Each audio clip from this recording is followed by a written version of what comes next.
যাবে দেশ জুড়ে খবরে, রয়েছে খবরে নেই দুনিয়ায়।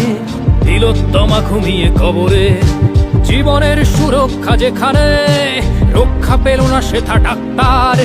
রক্ত পিশাচি হায়নার দল, ছিঁড়ে খেলো নিষ্পাপ দেহ তার। এই বুঝি বাংলা, এই বুঝি দেশ আমার, যার জয়গান গাও।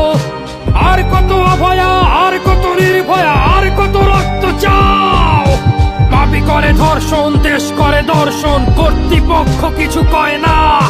লিঙ্গ ছিন্ন করে ধর্মতলার মোড়ে কেন যে টাঙিয়ে রাখা হয় না। সাধারণ জনগণ করছে আন্দোলন, এমন সাজা কি হতে পারে না। যেন অভয়ার আত্মাও অট্টহাস্যে বলে, দেখ বাপ বাপকেও ছাড়ে না। লক্ষ্য কি আজ দেখি ভক্ষক, নই মোরা নির্বাক দর্শক। উঠবে সমাজ জুড়ে প্রতিবাদী চর্চায়, জাস্টিস ফর